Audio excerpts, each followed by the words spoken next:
ready?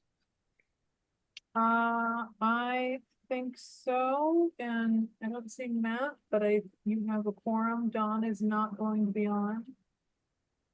But it's you, Tom, and Malcolm. Okay, terrific. So at this time, I will call the select board meeting to order, a special meeting regarding PFAS. And Malcolm, do you have a quorum that you need to call to order for Board of Health? Let me see. I'm here. Mary, and you've got Mary. Meredith Lepre. Yeah. Yep. I don't see Ann or Jim yet. Not. Well, then we have three. We have And just joined. Meredith and myself. So I'll call this special select board meeting open. You mean Board of Health? I'm sorry, the Board of Health with McNabb, Carrie, and Meredith present. And Okay. Ann. And Ann as And well. Ann. Okay. And Okay. Ann has just showed up. Okay. Terrific. I'm just going to turn the meeting over to the town manager, Libby Gibson.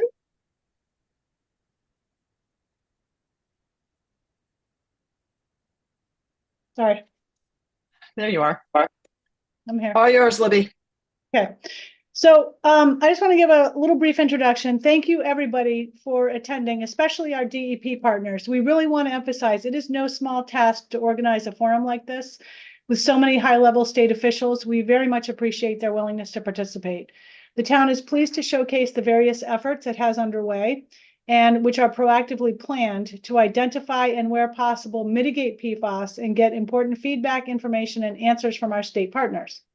Since 2019, the town has been educating itself on the complexities and challenges of PFAS and voluntarily working on a variety of PFAS issues, including assessments of town facilities as to where PFAS may be present and or has been detected, water main extensions in response to private wells with high levels of PFAS, exploring ways in which to reduce, eliminate, and or remove PFAS from materials accepted by the town, such as compost and wastewater. Most recently, coordination with DEP on the installation of monitoring wells in specified areas. To support these efforts and to help with public outreach and education, we have established a position in the Health Department, Environmental Contamination Administrator, that has and will be devoting a significant amount of time to address PFAS issues. Since 2020, we have held 18 public forums. This will be our 19th forum, and select board updates relating to PFAS, and have appropriated $15 million since 2020 to address PFAS issues.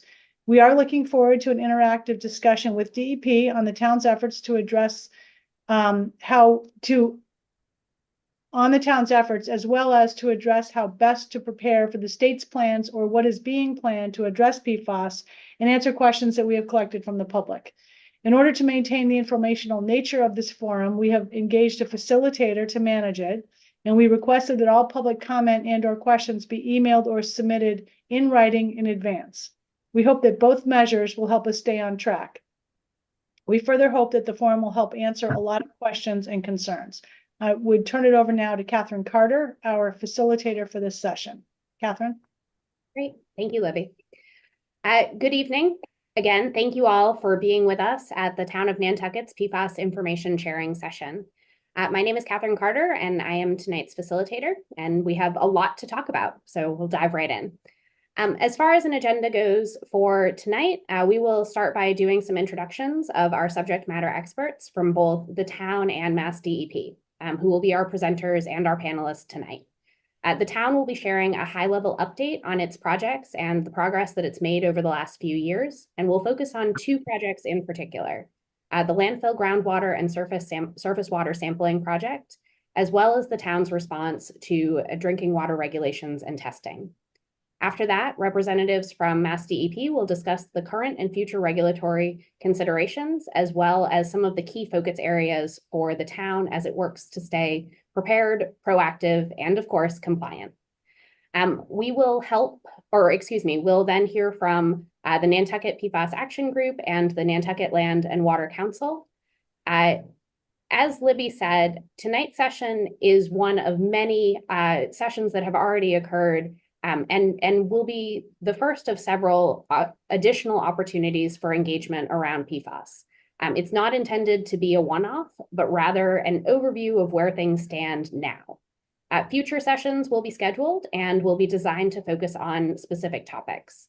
So in order to cover as much information and make the session as relevant as possible tonight, we did solicit questions ahead of time through the PFAS at nantucketmass.gov email. We received more than 40 unique questions ahead of time. And so those questions were provided to panelists for use in developing their presentations. And we'll work to address as many of the questions as we can in tonight's session. Recognizing that we won't be able to answer all of the questions in the time that we have tonight, and also that there may be some questions that are raised in response to the content that's shared, the town and Mass DEP have committed to providing written responses to those questions. And so if you have questions as a result of tonight's session, please email them to the PFAS at nantucketmass.gov email address by the end of the week to have them included in the written response. In addition to those resources, the town has also developed a PFAS page on its website, which has a wide array of PFAS resources, including tonight's slides, a list of the town's accomplishments, and some of the questions that have been submitted already. So with that, and kind of understanding the flow of tonight's session, I will hand the floor over to Greg to introduce tonight's presenters. Great. Thank you, Catherine. Thank you for that introduction. And yes, as you can all see, it's going to be a very full agenda this evening, and we have over 30 panelists. So in the interest of efficiency and time, I'm just going to introduce everybody for the record, and then we can move on with the presentations. We're very grateful to have representatives from the Massachusetts Department of Environmental Protection with us this evening. Thank you. We have Gerard Martin, he's the Regional Director from the Bureau of Waste Site Cleanup. John Handrahan, the Deputy Regional Director, Bureau of Waste Site Cleanup. Angela Gallagher, Chief Site Management Section, also from the Bureau of Waste Site Cleanup. Navpreet Borowski, Environmental Analyst from the Bureau of Waste Site Cleanup. Rachel Stevens, also an Environmental Analyst from the Bureau of Waste Site Cleanup. Mark Dakers, the Chief of Solid Waste Section, Bureau of Air and Waste. And Jennifer Worf, the Environmental Analyst from the Bureau of Air and Waste. So in addition to our Select Board members and our Board of Health members, we have a variety of town staff who are participating this evening. Obviously, in addition to the town manager, we have Chuck Larson, who is the Manager of Strategic Projects within town administration.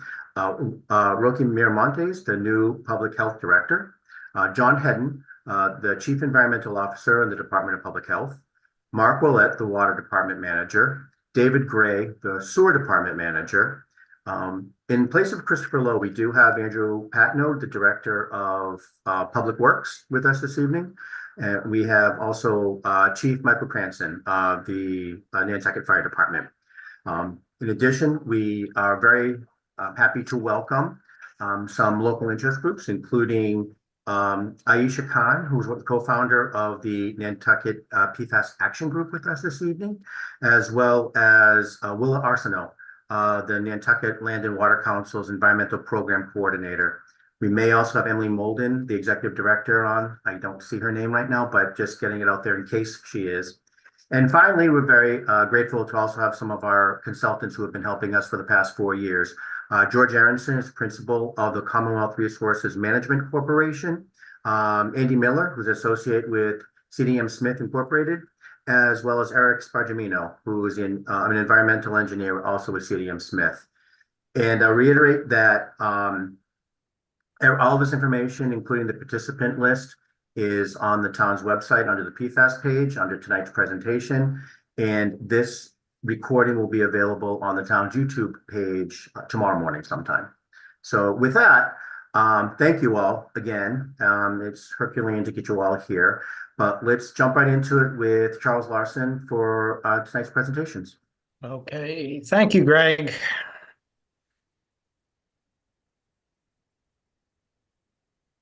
So, are you able to see my screen? with the Yep, we got it. first slide? Great. Good evening, everyone. This presentation provides an overview and a high-level summary of the town's actions related to PFAS. I've been leading and coordinating the town's PFAS-related projects across town departments since the summer of 2020. I would say on average, 80% of my time has been focused on PFAS during the last 4 years. Managing projects to investigate, report, and find solutions to PFAS contamination is unlike many other town projects. Most large municipal projects have clear outcomes, such as a new fire station, a project for road widening, or implementing a new document management system. These traditional projects follow a very linear methodology for a sequence of tasks from project beginning to project end. PFAS projects are very different and have a different project management methodology. These projects follow an incremental or evolutionary methodology such that work is planned and performed in cycles or waves, with an opportunity to review results, analyze and prioritize next steps, get expert opinion, and then set up the scope for the next cycle. Due to this, it may appear that the work we are doing is taking too long, seems to be done piecemeal, and even appear repetitive. This is driven by the nature of the projects, gathering information, gaining knowledge about PFAS, and developing actions to reduce and control PFAS that exists all around us. My hope is that we're able to communicate our project information tonight in an effective and direct manner.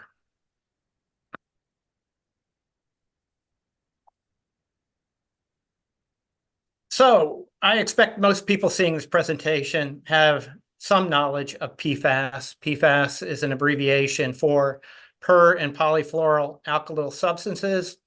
PFAS chemicals were first used in the 1940s and are now in hundreds, if not thousands, of products, including stain and water resistance fabrics, carpeting, cleaning products, paints, firefighting foams, and so on.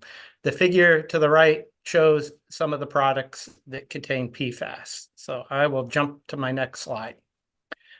Nantucket, the island, is sensitive to PFAS contamination because its subsurface soils are mostly sand and very permeable. Once PFAS gets into the soil, it easily gets to groundwater, then drinking water, and then ingestion by humans. One known source of PFAS entering the Nantucket ecosystem is from firefighting foam usage, and that's in the bottom left corner of the diagram. Another major PFAS entry point are the products used by humans, businesses, and commercial entities. Top left box, and it contains those items that I had on the last slide. Due to the past use of firefighting foam, PFAS was detected in groundwater wells at the Nantucket Memorial Airport and reported to Mass DEP in the spring of 2020. That triggered a cleanup project, which is the responsibility of the airport, and the project is managed independently of the town. In the summer of 2020, the town hired CDM Smith to conduct a preliminary assessment of other potential PFAS sources island-wide, focusing on town facilities. This study was undertaken by the town of its own volition, as there is no federal or state regulatory mandate requiring this type of assessment. Provided in the report from CDM Smith is the PFAS cycle on Nantucket, which is shown on this slide. A key takeaway is that the PFAS moves through the Nantucket ecosystem via different transport pathways from sources to receptors, which are source specific and are shown by the lines between the boxes. Firefighting foam has a direct entry path to groundwater from its application to the ground surface, whereas PFAS-containing products discarded in municipal solid waste have different routes to the groundwater by way of the solid waste facility and landfill, and or PFAS in sewage via the septic systems or wastewater treatment plant or other pathways.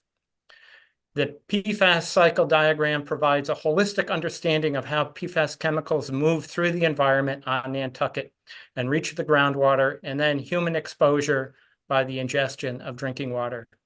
The key is to target these sources and transport pathways to identify, reduce, and control the PFAS within them.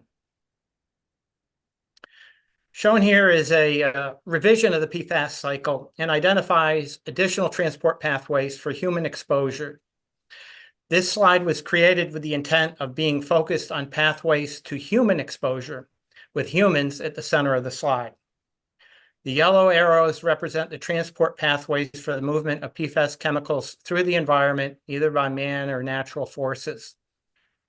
The sources and pathways to human exposure seem endless and cyclical, and they are.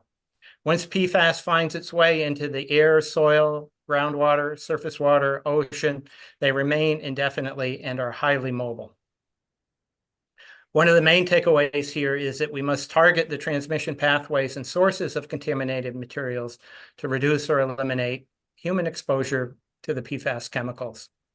Another item to understand is that humans and animals can be exposed to PFAS through ingestion, inhalation, and or direct contact. And that's beyond anything that I'm going to discuss in this presentation. Now, added to this slide are areas where the town has focused efforts starting in 2021.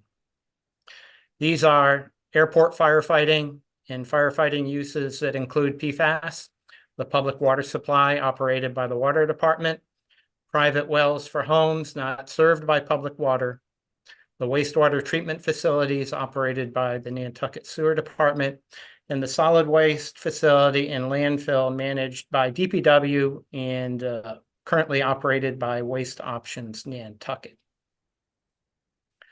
Going another step, the transmission pathways shown in black are those investigated for PFAS, and when possible, actions were identified and implemented to reduce and control PFAS. Those transmission pathways that remain in yellow represent opportunities to consider for future projects. As I was developing this presentation, it occurred to me that this diagram really serves two purposes.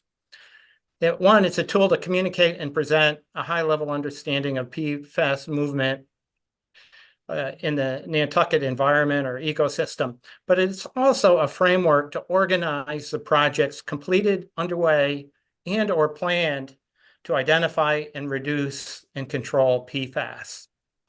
The slides that follow will provide project-related information, activities, and key deliverables for each focus area that's highlighted on this slide in the white box.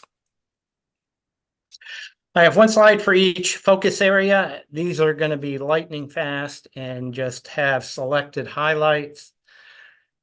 This first slide here represents the pathways and actions and outcomes for PFAS identification, reduction, and or control related to firefighting foam, AFFF, and fire service related items. The most significant activity is the Nantucket Airport and the work being done to address PFAS released into the environment due to the use of firefighting foam. Mass DEP has information about this in their presentation. The purchase of PFAS-free turnout gear was completed in 2022 and a big step forward to reduce PFAS exposure for firefighters. The Nantucket Fire Department and PFAS Action Group have been very active in leading efforts to reduce and monitor firefighter exposure to PFAS and have received national recognition and attention for their efforts. I expect that our presenter tonight, Aisha Barber, with the PFAS Action Group, will be talking about some of these items in her presentation. Also foam related, the town performed an assessment of firefighting foam at town facilities with a report that identified locations, storage, known use, along with recommended best practices prepared by CDM Smith. That report was delivered to the town in 2022.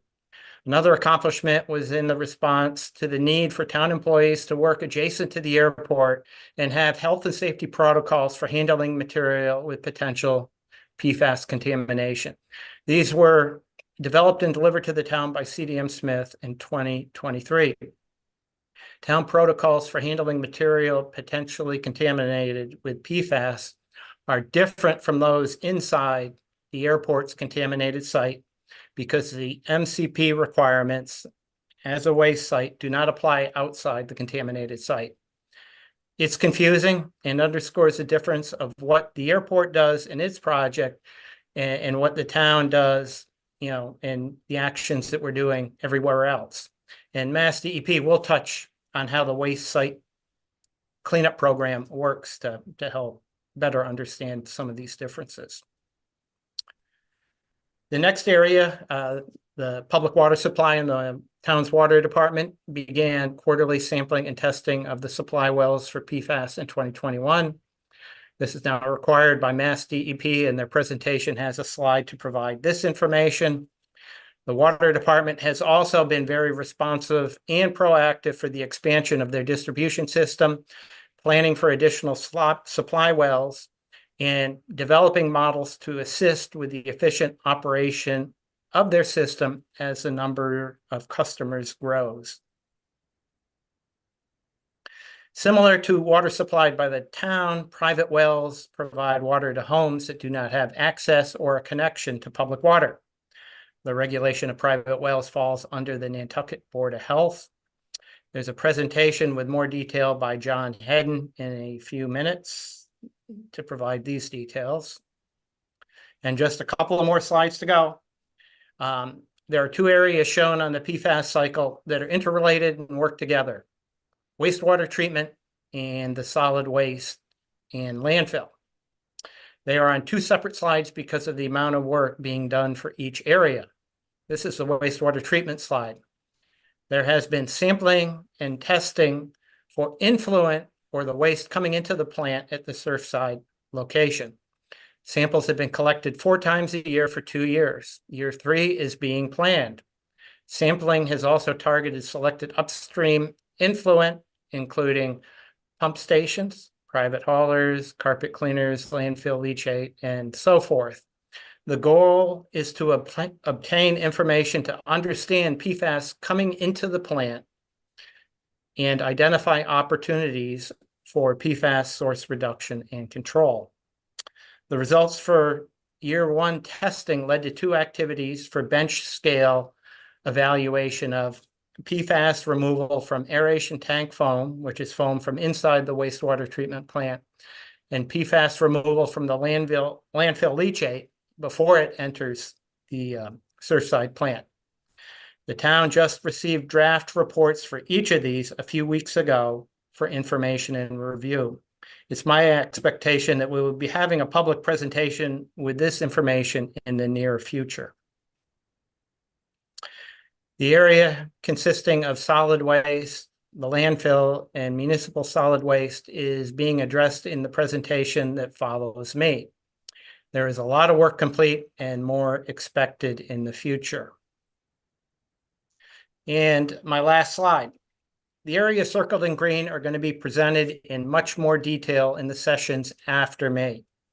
I hope this very quick presentation provided information to better understand the sources, transport pathways, and receivers of media that may contain PFAS on Nantucket.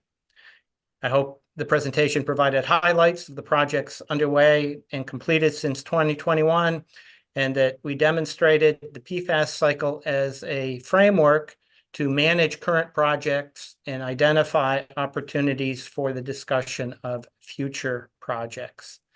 So with that, thank you for your attention, and I will turn it back to Catherine.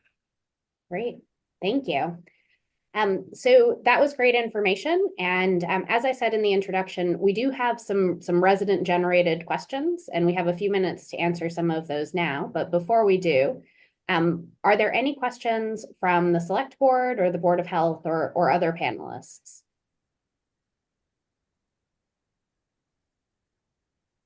I'm not seeing any hands raised at this point, but certainly if you do have questions, feel free. One of the topics that we heard from in the initial set of questions from the public that was kind of pervasive was around kind of the context of PFAS being everywhere and wanting to know what the town is doing to really raise awareness of these issues. And so, Greg, I think that we had identified you as the person to start answering this question, and then we'll go from there. Sure, thank you. Victim number one. Well, obviously, one of the ways we're doing it is having forums like this, or continuously bringing up our efforts to the select board or in public forums. So we're creating awareness of what the town is doing and the issues before us. Early on, the town created a website in 2020. We created an internal work group and hired an intern in the public health office to help construct one. We admit there's way too much information on there now. So we are using this forum as well as our consultants, CDM Smith, to assist us on streamlining the website. But the website gets quite a few hits, and we have a lot of information on there. We created our 24-hour service, as much as you want to call it. We created a new position in 2021 called the Environmental Contaminant Administrator within the Public Health Office. The position was filled by Michael Maynard, who has since retired. And that position was dedicated to PFAS as well as other contaminant issues within the Public Health Office realm. We created an email, PFAS email, as well as a specific PFAS hotline number. And we monitor that daily. There are several of us who can have access to that email. We also have regular updates in the town manager's e-newsletter. We actually have a PFAS section. So we are doing as much as we can. There was no roadmap. We couldn't really, pirate this from some other town. What are they doing to try to create outreach? But we're doing the best we can. If anybody has any additional ideas or recommendations, we're open to it. We're open to streamlining and making this as transparent and as efficient as possible. I do see a hand at this point from Meredith. Yeah, I'm just wondering, because I haven't had a chance to look at the site. Has it been updated to say that no level is safe? Because it was just a few weeks ago saying 20 parts per trillion. If your water tested 20 parts per trillion or less, that you didn't need to worry and just keep monitoring. And I had sent an email that was this summer showing some ideas to give people of what to do if their water tests high. And I'm just wondering, has that information been updated by the town? I can speak to that, Catherine. No, it hasn't been updated. We follow the guidelines presented to us by DEP. So we did receive your email and we do have that information, but we want to be in lockstep with DEP and not make confusing information. So if anybody else wants to respond to that, but that is the response that I have. Okay.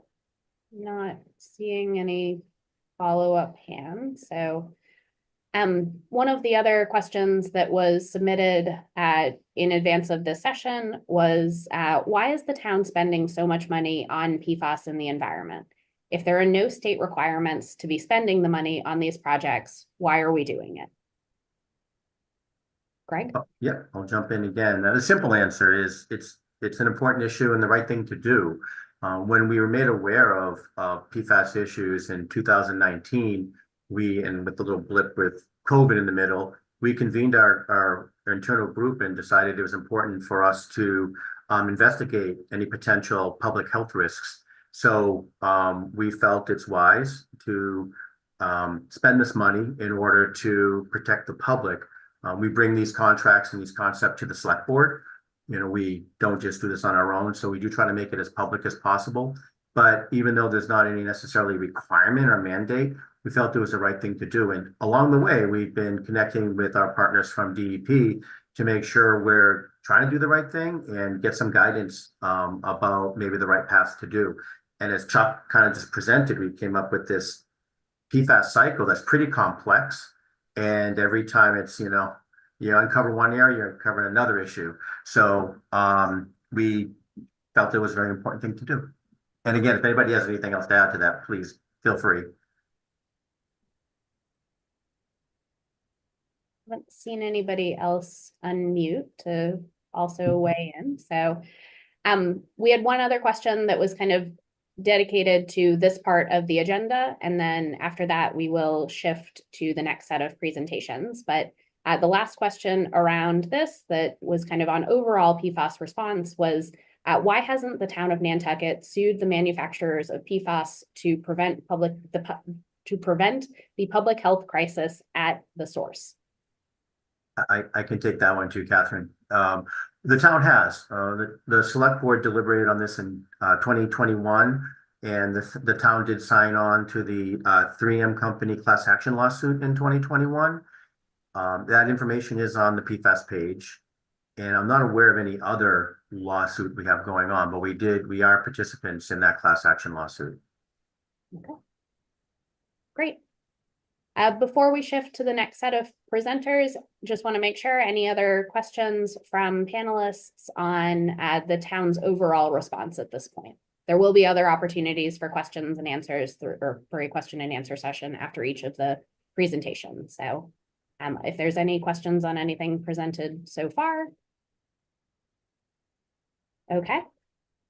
Seeing none, we will go ahead and move on to the next agenda item, which is a discussion of two town projects, the landfill groundwater and surface water sampling project, and the town's response to drinking water regulations and testing. Presenters for this section will be, I think, Andy and John, so take it away.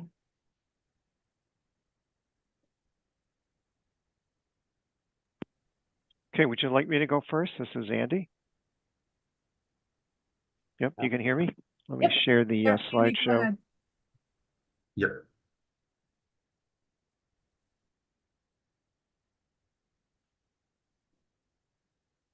Okay, hopefully you can see the show. Let me move that aside. We are able to see your slides. Yep, we can see. Great, good. That's the first means of success. Okay, so I'm going to be giving you folks a update on the PFAS sampling we've been doing at the Nantucket landfill, focusing on the groundwater and the surface water. You'll recognize the PFAS cycle that we developed for the town several years ago that Chuck had on his previous slides. Down here, a picture of the landfill. What we have been doing for the past several years is assessing PFAS presence in the groundwater and nearby surface waters at the landfill. Our goal in this, and I guess I should backtrack a minute, it was Mass DEP who asked the town to undertake this effort, with the goal being to assess the potential off-site migration of PFAS in groundwater towards any nearby residential wells, as well as the surface water body Long Pond that's just west of the landfill area. There was a lot of learning process by the town when we started this out. You had the solid waste regulations. If there are certain concentrations, sometimes the Massachusetts contingency plan kicks in. So we developed a decision matrix. That was our first action items for the stakeholders, being towns, the town folks, residents, workers and such, to understand the landfill assessment process. And that process is dictated by the state, as I'm sure DEP will discuss later today in this meeting. To date, the accomplishments, the first thing we had to do was we developed a work plan which was approved by Mass DEP. And to date, we've completed 2 complete rounds of PFAS sampling at the landfill monitoring wells and nearby surface water stations. One was completed in October of 2023, so last year, and the second one was completed in April 2024, just a few months ago. That allows a sampling program at under a drier condition as well as a wet condition, which is what we like to see. Based upon that data, based upon our understanding of the hydrogeology in the area of the landfill, we've developed a conceptual model, and we have recommended a work plan for future investigation to further assess potential PFAS distribution in the aquifer. This slide here is a blow up of the landfill. The red circles here are existing monitoring wells. Those monitoring wells have been in place for many, many years. because there is a requirement for solid waste monitoring at the landfill. It goes back, several decades. On this slide, we also show areas of private homeowner wells, domestic wells. So some up here to the north, on the other side of the pond, an area of Long Pond Road where there are some homes with domestic wells, domestic well down in this area, which actually has been abandoned. The property is no longer lived in.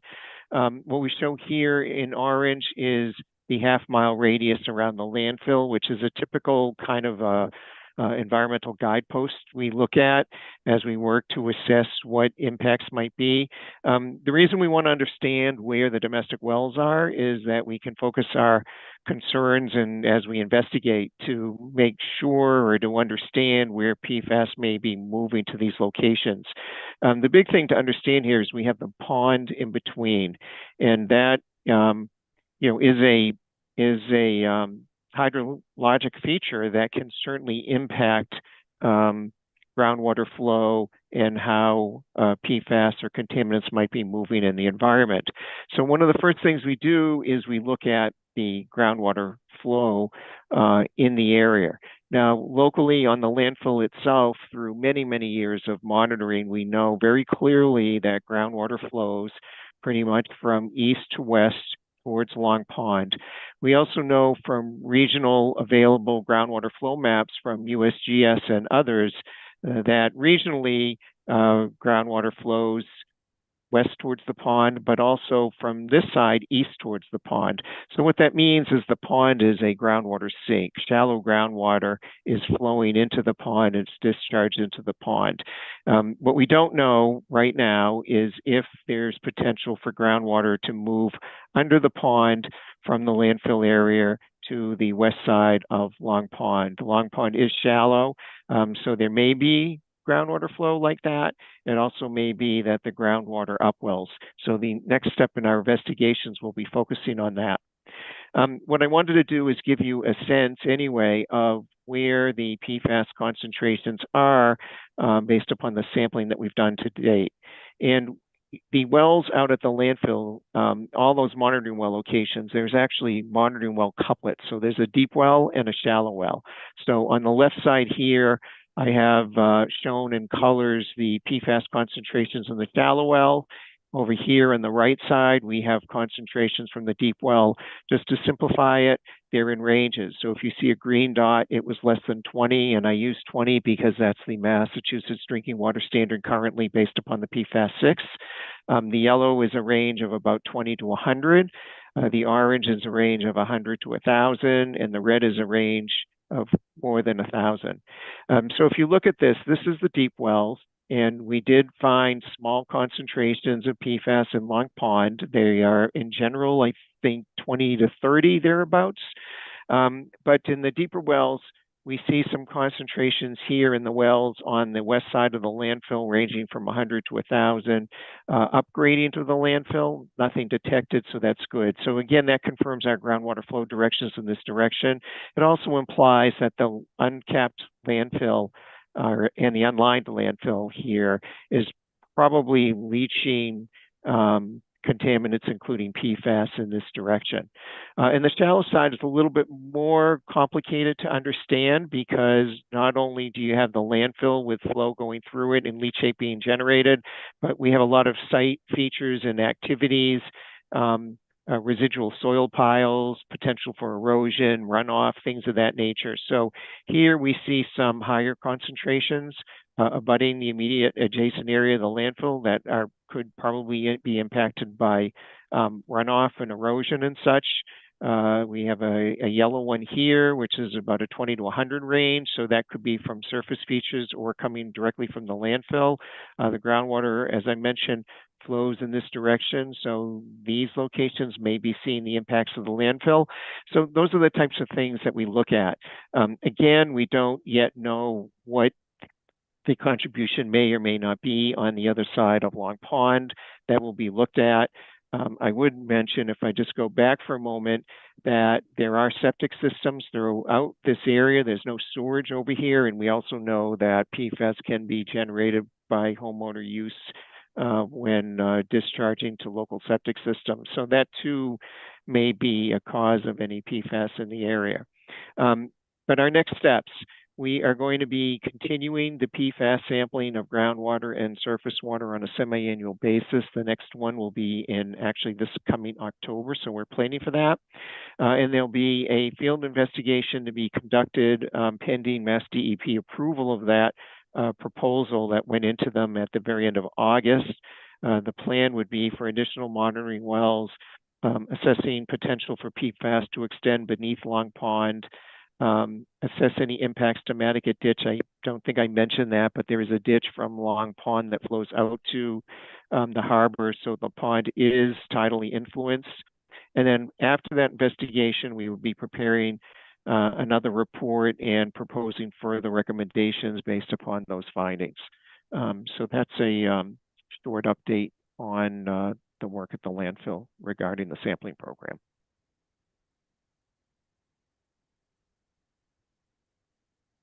I can turn that back to you, I guess, Kathy. Yep. And that is the first of the two projects that are being highlighted at this point. The second is is John will be presenting on the town's response to drinking water regulations and testing. So John, you are next. Sure, yeah. I'll share my screen here. Great. Station.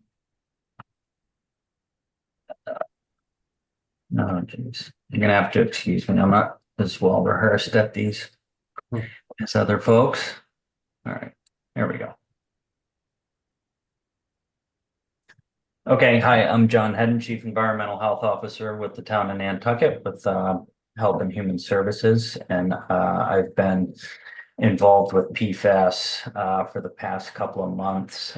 Greg had mentioned we had a environmental contamination administrator, Michael Maynard, who had retired back in May. So I've stepped in to try and fill that void in the meantime for a little bit. So I'll just give some quick background information here. Back in October of 2020, Mass DEP set a standard known as the Massachusetts maximum contaminant level, which is a total of 20 parts per trillion for the 6 specific PFAS that you see on the slide there.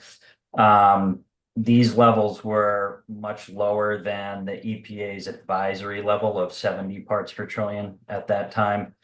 I think this is, really important not only for public health, but also to establish a metric to use when gauging results and everything.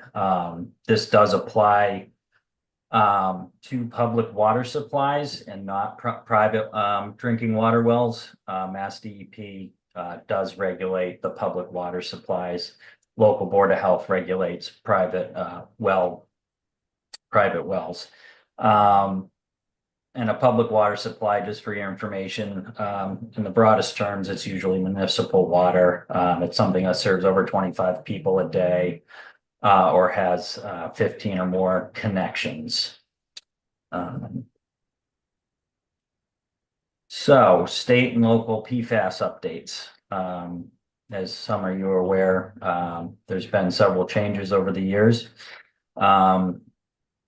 And so back in March of 2023, Mass DEP published an update to its Model Board of Health regulation for private wells. Mass DEP, as well as Mass Department of Public Health, publish a lot of templates, inspection forms, applications, and such for local boards of health to use. So it's very useful. And it's always something for a local board of health to kind of begin to work off of. So, and in this Model Board of Health regulation update by Mass DEP, they included a section in there which included testing for PFAS at the time of a property transfer. And this was at the recommendation of the Massachusetts PFAS Interagency Task Force. and their final report, which came out in, I think it was October of 2022. And that report is on mass.gov website if you want to review that. But this was a big part of what came out of that task force. So then in March of 2023, our Nantucket Board of Health began discussions of revising our well regulation as PFAS kept emerging, kind of more in the spotlight, I would say. It had, I believe, it was at 5 meetings where it was kind of discussed. And then in July, there was a public hearing to make an official amendment to the regulation. And in September, the Board of Health approved revisions to our local well regulation, which included the testing for PFAS at the time of property transfer. And as of now that I know, we're the first municipality that adopted a regulation which includes that. And I believe we're still the only municipality at this time, although I know other ones are on the Cape specifically, I've heard are planning to adopt that as well. So a big part of this was, as I pointed out, the sampling for PFAS at the time of a property transfer, and those results are to be submitted to the Board of Health, as well as given to a buyer for a property. So the property owner must submit those to someone that's buying a property. So the regulation went into effect January 1st of 2024. There was some outreach done at that time by Michael Maynard to local real estate agents, as well as some local attorneys I know. And it's a new regulation. Been a few things we're trying to iron out as far as tracking all these real estate transactions, which we've developed, that take a lot of time. As I said, Michael retired back in May, so it takes a lot of time as far as getting results, tracking all the property transfers. We've seen a big uptick, I would say, in June and July of many real estate folk coming into the office and testing the wells way ahead of time, since the results are good for a year prior to the property transfer. So we're hoping things are definitely moving in the right direction for everyone in the public. Let's see. Now we fast forward to April 2024, which I think everybody's quite familiar with this now. And this is when the EPA announces their standard for PFAS levels. This applies to public water supplies. So this is our public water supplies in the state. Mass DEP will regulate those, and these will go to these guidelines. We're set to go into effect in 3 years. So these are the standards in 3 years that public water supplies will be have to follow. So and now to our community, what can we do? Our department started offering PFAS testing through Barnstable County Lab back in January 2024. And as of the end of August, 75 PFAS tests have been done. So I think that's encouraging to see as we continue to bring in awareness. This is what a sample report will look like when you test your well and it comes back. As it was touched on, right now Massachusetts goes by the PFAS 6, and it's a summation of these 6 PFAS that are regulated. In this, you'll see, I think it's actually on my next slide. So, yeah. If you go down to the bottom here, this ND's non-detect, as this didn't add up to 20 parts per trillion, and also did not reach over the minimal or maximum reporting level of 2 parts per trillion. Which anything under 2 is not a recordable sampling amount. So again, so this would be non-detect. If this is over 20 parts per trillion, then you're in a hazard zone. And the important thing for that from the beginning is you must notify Mass DEP within 2 hours of having knowledge of your wells testing over 20 parts per trillion for these 6 PFAS together. And I'll let Mass DEP speak to what happens after that. I know they begin an investigation. But the big thing from our perspective, of course, is to begin recommending and trying to advise folks for filters and everything on my next slide here, and try and provide as much information as we can to help people get filter out PFAS and have safe drinking water from their private well. So there's a few different types of treatment. We have point of use, which is typically goes over like a kitchen faucet or something. And then we have point of entry or point of entry treatment, POET, which would be a system or device installed where the water enters into the house. And then there are a few types of filters here. You'll see this acronym GAC, which is granular activated carbon, reverse osmosis, ion exchange resins. And these are all available. Any search you'll be able to find any PFAS filter. If you Google it, look for these. I can certainly help you out. Please contact me, contact our office, and I'd be happy to give you more information on different filters and how they work. Some would require probably hiring a plumber to install, definitely the point of entry treatment units. So, unfortunately, as the town, we can't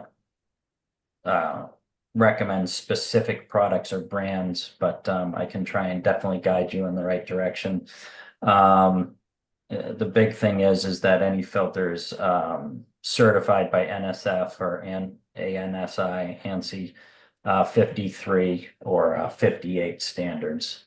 And I just want to touch back a little bit, sorry again, with my results, kind of to answer Meredith's question about 0 for the goal. The goal is always 0, of course. Right now with our tests, you can calculate the hazard index, which the EPA uses. All the 6 PFAS are on there, enabled in order to do that calculation. It's just unfortunately right now the labs that we use, your results when they come back aren't going to display that for you. So it's a little bit of a moving target as far as that right now. But again, if anyone has concerns, please test your well. And if you have any concerns of any results, you can contact myself or, install any kind of filtration onto your, at your property. Here's my contact information, and I'd be happy to just speak to anyone that has concerns. We do have, as I mentioned, PFAS kits that we offer through our office. We're at 131 Pleasant Street. We do water samples. We accept them from 7:30 to 9 a.m. on Tuesday mornings and send them on the Highline.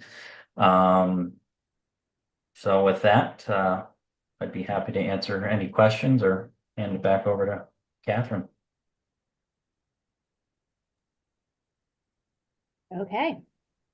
Thank you both for great information shared. Again, we have some resident generated questions that we can go to, certainly about both the landfill and water quality testing. Before we go to those, are there any questions from the Select Board, Board of Health, or other panelists? I see hand from Carrie. Am I heard? Can you hear me? Yeah. Yes. Okay, so several things. I mean, so Nantucket wells, residential wells below Long Pond Road are testing positive. And depending if you use a federal or EPA, Mass DEP standard, they're in the 40s and higher. So my first question would be, are monitoring wells going to be installed further down away from the dump to be able to try to figure out the flow of possible contaminant from there? So that's my first question. Second question would be, various sources are collecting data on PFAS Island. We've been contacted by Mass DEP. Obviously, homeowners are doing some testing. There's other groups. Is there any place that all of these data points are being aggregated into one source so they can kind of get everyone's input from all these different sources? So that's second question. Third question, who contacts Mass DEP if your home well is over standard? Is it the homeowner, or do the results, which is going to go to Board of Health, who's doing that notification of to the Mass DEP that was mentioned? Two more questions. Actually, one more. I'll skip the other one. And this is less of a question and more of that the filters used in PFAS home filtration systems are hazardous waste. And under the current hazardous waste rules on the island, no one takes them. So is there a plan being developed so that these just don't get thrown into the residential garbage because there is no place to put them? So I'll stop with those questions. Thank you. Okay, great. Let's go ahead and we'll just take them in order maybe. So the first question was around monitoring wells. Yeah, I assume this is Andy Miller. Catherine, I assume I should answer the monitoring well one. So if I understood the question, I think there was, you were asking if there's going to be monitoring wells across the pond to assess the contribution. So the program we have put forward includes one, I think it's a well triplet across the pond. What we usually do when we start investigating downgrading extents of plumes such as this is we do it via a step out method. So we go into the field and install a couple wells, and if those have contaminants in it, then there would be potentially a next phase of work where you go further down gradient and install additional wells. So the first time out, the recommendation is a well triplet on the other side of the pond across from the landfill to get a sense as to what may be there or not. We've selected a location that is remote from the home, so presumably it would not be influenced by homeowner septic systems, because as I mentioned, that area isn't sewered. And that's the way the investigation would go. Of course, that's all subject to DEP's review and approval in terms of a work plan, which, the report just went in a week or so ago. So I'm sure that hasn't happened yet. Okay, thank you. The next question was in regard to data being collected by a lot of different sources and wondering if there is an opportunity for, or if there is a plan to aggregate that data and have everything available in one place. I can answer that. I believe DEP is working on handling that through their database. That's not something we have. John and Angela, do you have more to add to that from DEP's point? No, just from the standpoint of, we have a lot of different programs that are working on here: waste and cleanup, water supply, solid waste. They are internal to DEP. Much of that data is somewhat siloed, but we are doing basically weekly meetings between groups, sharing data, figuring out who has what. So there's a lot of that collaboration going on internal to DEP, but our programs sort of do have their reports and their data in different sections. Okay. The next question was with regard to who is responsible for contacting DEP when a well or when water is tested and in violation of the 20 parts per trillion. I So, think, sorry, Gerard. did you want us to take that, John? You can, yeah. Okay, and it's kind of tied to the last question too, and John can explain that a little bit more. Oh, wait, which John? Me, John? There's too many Johns. John hand to I'm gonna hand. say, we have a lot of panelists. It's a lot to that- John. Yeah, so if somebody samples a private well at a home and determines that they have greater than the reportable concentration, which is, as we talked about, the 20 parts per trillion, the homeowner and the homeowner only has the obligation to tell us. They can designate someone to do it on their behalf, but that notification has to come from the homeowner. And to tie it to the previous question, I think it's critical for us to know where we are seeing hits of PFAS to help us with our overall view of what's going on in Nantucket from the different sources and things like that, for us to help us figure out where the PFAS might be coming from. And another thing, a lot of people get concerned because, notifying is in our regulations and it has a certain meaning. But if somebody has a private well that's impacted, we're looking at it as a receptor. Okay, it's more likely than not that the PFAS is coming from somewhere other than the property, and we plug that data into our map. With our understanding of groundwater flow, we try to identify what the source is.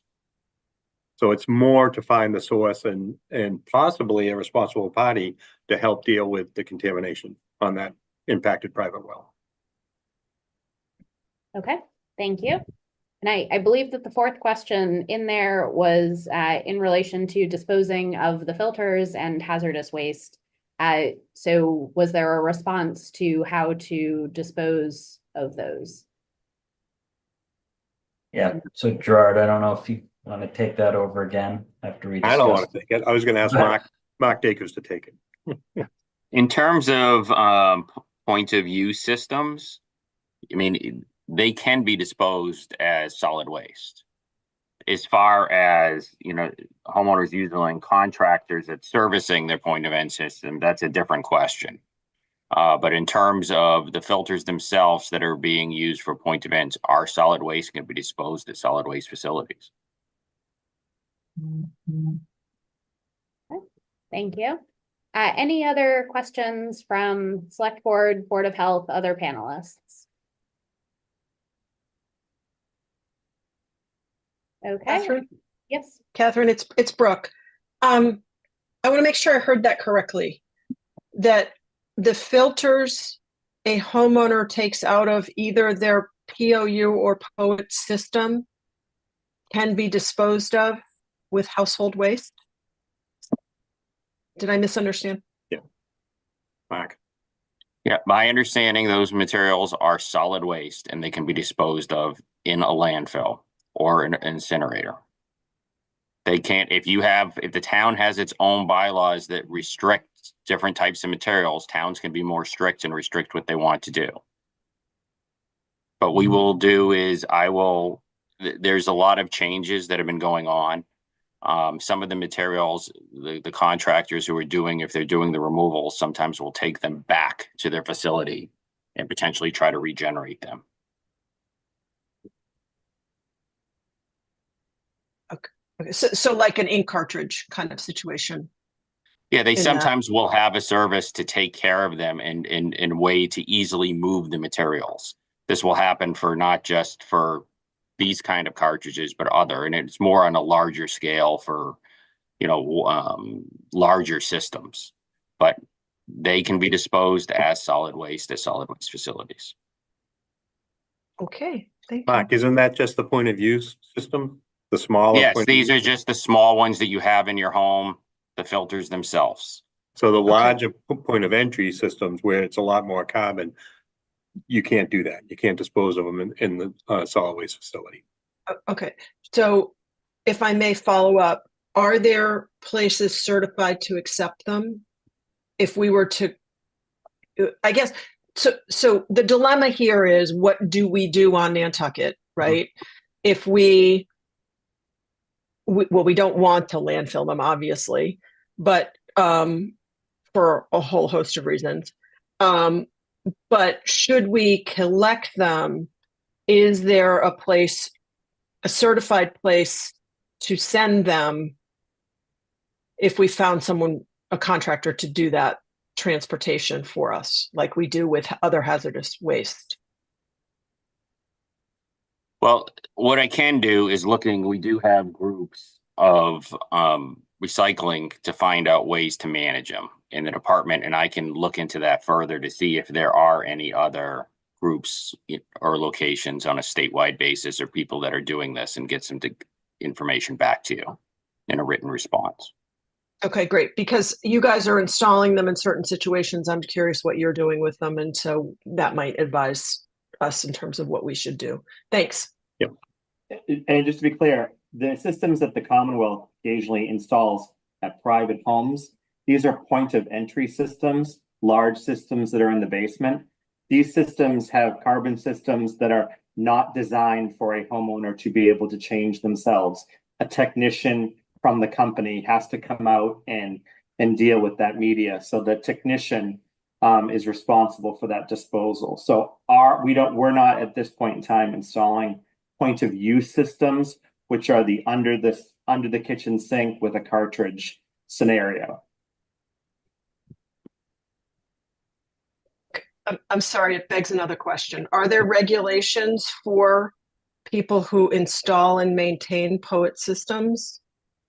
Are there written regulations yet in terms of their responsibilities for disposal, for instance, that we can then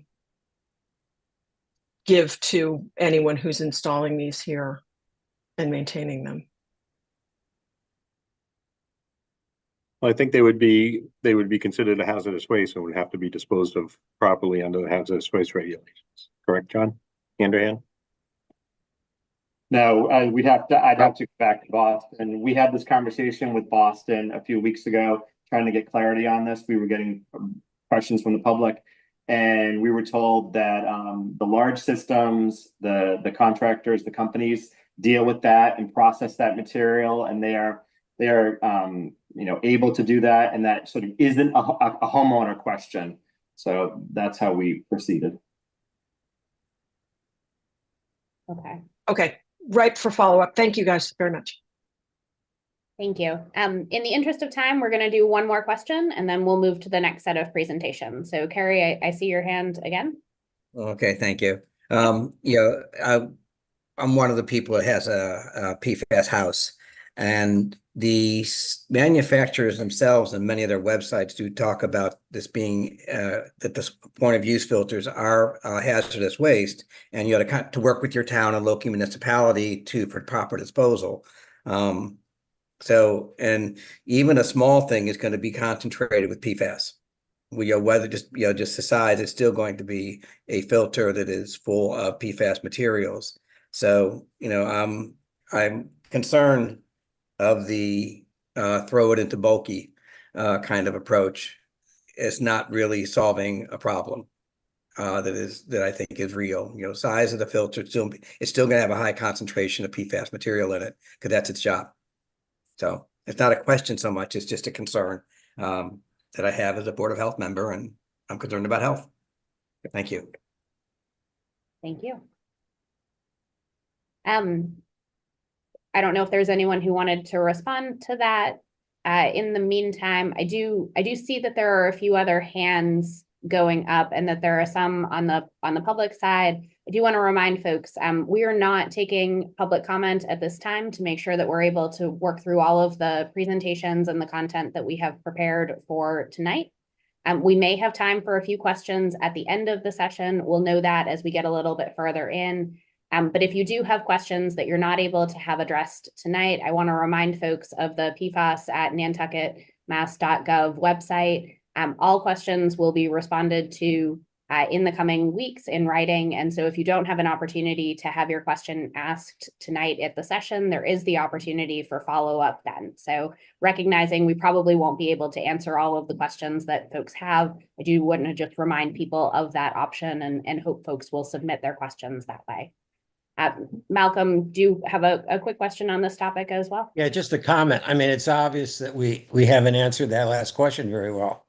So we will work on that. I mean, the health department is working on a short list of what to do if you have a PFAS at certain levels, and that we will work on as well. The disposal. Mm-hmm. Thank you. Okay, so to make sure that we have time for the next couple of presentations, I'm going to wrap this part up. I will invite the folks from Mass DEP to present on current and future PFAS regulations and what they mean for the town. So I will, at this point, hand the floor over to Gerard. Okay, thank you. John, can you upload the presentation? Yep, I'm on it. John, you don't have to John Hedden. And it's not even like we can say John H. No. I think that should have gone. How'd that work? Okay, thank you. So I think, you know, listening to the presentations given by the town, you're probably going to hear a lot of the same stuff. We'll try to get through it fairly quickly, but I think the fact that you'll hear a lot of the same stuff and in the same way, I think should demonstrate that, you know, what the town's dealing with PFAS as well as they can. And, you know, we're working with them to make sure that things get figured out there. So we're going to give a little presentation on some of the stuff that we're doing and working with the town on with public water supplies, some waste site cleanup issues with Tom's Way and Nantucket Airport, and then the Nantucket landfill. Next, please, John. So John Hedden actually went into a little bit about the PFAS 6 and stuff like that, and actually want to go into this a little bit because one of the questions that we did receive was, you know, what is DEP and the state doing? I'm sorry, why doesn't the state use the EPA guidance for PFAS? And we're heading in that direction. Up until now, as John mentioned, EPA had a health advisory of 70 nanograms per liter for only 2 of the compounds, PFAS and PFOA. The state looked at the data back in the 2019, 2020, and came out with the PFAS 6, and with a total of 6 nanograms per liter for the PFAS 6. So actually, we were a little more stringent than the EPA was at that time. This year, the EPA came out with the new proposed standard that actually is not only PFOA and PFAS, but included PFNA and PFHXS, which are 2 of the compounds that we had in the PFAS 6, as well as Gen X. And their new MCL that they're moving forward towards includes those compounds. And it's a rollout that's going to take a little bit of time. Within the next 3 years, public water supply wells are supposed to test their water. Starting 3 years from now, if they have these PFAS compounds above the concentrations that EPA is concerned with, they're supposed to do consumer confidence reports and public notices about it. And the actual date to comply with the MCLs isn't until 5 years following rule promulgation, so 2029. So it's going to take a while. We're going to start working on it. And during that time, the Commonwealth is in the process of reviewing EPA's MCLs for the PFAS compounds. And we anticipate a final adoption of mass drinking water standards that are at least as stringent as the EPA's. They have to be at least as stringent over the next 18 months or so. So we are working on looking at what the EPA did to see if we need to change our PFAS a little differently than the EPA has. But right now, with the public water supplies in Nantucket, we're not in too bad a shape. So we've got a couple of different kinds of wells here. We have community wells, the town wells, and there's a cluster in the center of the island, and then there's a couple off to the east portion of the island. And for the most part, we have non-detected for PFAS. We do have well 5G that has levels that are approaching the 20, but that water is blended with the water from 2G and 6G, and that significantly reduces the PFAS concentration to 4.32. And given the makeup of the PFAS in that well, this would comply with the EPA's new MCL down the road, as does the Sconset wells. And then we have smaller non-community wells that around the island that are pretty low as well, and would also comply with the EPA standard that's coming down the road. So from a public water supply point of view, we're not in bad shape out in Nantucket. And with that, I'll switch it over to wayside cleanup and John and his team. All right, thank you, Gerard. So one of the things we were asked to do is to give a quick presentation, quick discussion on how the wayside cleanup program in Massachusetts works. Our regulations are close to 400 pages, and I'm going to try to condense that all down in about 2 minutes.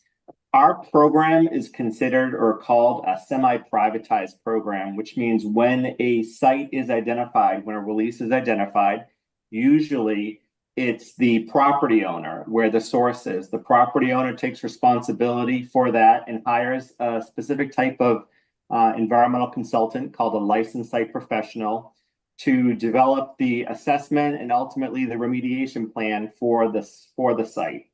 What the Commonwealth does is, as these plans are developed and written, they're submitted to us. We review all the things that come into us. Our screens are anything from a quick evaluation to a full-blown audit. We go out to sites and do inspections and ask questions and ensure that the cleanups are being done in a manner that's protective to the environment and to public health. How involved we get in a site is sort of a sliding scale. It depends on the complexity of the site, the potential risk a site poses to public health, and if we have identified a property owner that is responsible for the site, and does that property owner have the financial means to undertake the appropriate level of response action. In some circumstances, small 20-gallon releases of oil usually are cleaned up with very little DEP involvement. Larger, more complex sites like the Nantucket Airport or Martha's Vineyard Airport or Barnstable Airport, you can probably see a theme there. Those types of sites we are more deeply engaged in discussing the remedial strategies and the assessments with the consultants that are working out there. Generally, our process is a phased process. We more or less have 5 phases, starting from an assessment phase all the way through final cleanup phase. The regulations are designed such that they lay out what is considered basically a 6-year program from the time a site comes into our system to the time it's ultimately cleaned up and closed out. The majority of sites, however, are cleaned up much faster than that. They're cleaned up in less than a year. And a small percentage of disposal sites that are very complicated and are quite challenging could go longer than that. And that's sort of the nature of that. With that, so that's sort of a 2 minutes condensing 400 pages of regulations. So wayside cleanup is sort of directly involved in 2 major issues right now on Nantucket, the airport and the area around Tom's Way. So with respect to the airport, Angela, do you want to jump in and talk about what we've been doing at the airport? Yep, as most people know, the airport is an MCP disposal site due to AFFF contamination in the soil and groundwater. And their status right now under the regulations is they have just completed the phase 2, which was submitted in March of 2024. And Mass DEP has since initiated a comprehensive audit, like John Handerhan was mentioning. That's one of our tools for ensuring compliance with the MCP. We initiated that in May. It is a long process and it is a complex site. And we are in the process of finalizing the notice of audit findings, and that will be uploaded to the EDEP, actually searchable sites database, when that is completed. The airport did identify several areas of where aqueous film forming foam known as AFFF were used. In addition, they found an area that did not have an AFFF usage where they were finding PFAS 6 coming onto the property, and that's when we identified Sun Island as a potential source and issued them an NOR. They are undergoing the MCP response actions as required. We also identified a non-AFFF source at the airport. It's the airport gas car wash property that is owned by the airport, as another potential source that's being evaluated. And to address the immediate response actions, which would be the impacts to the private wells, the airport has connected homes that are affected by the airport release to municipal water funded by them. And we are been made aware that an additional 10 to 15 homes with PFAS detections will also be connected to municipal water in the short future. And with that, I think goes to Tom's way. Yep. And I think that's NAPFREET. Is NAPFREET going to take that? Yeah. Thank you, John. So UMass sampling detected PFAS 6 greater than 20 nanograms per liter near Fairgrounds Road. So we kicked off source discovery in Nantucket based on UMass sampling. We initiated the sampling itself in August 2023, and our last sampling event was in May 2024. During this time, we sampled 70 private wells, out of which 20 private wells exceeded the Massachusetts maximum contaminant level for PFAS. MassDEP was preparing to install point-of-entry treatment systems on wells with PFAS 6 greater than 90 nanograms per liter. But in the winter of 2023-2024, Nantucket decided to install a water line. So now all homes on Tom's Way are connected to Nantucket public water.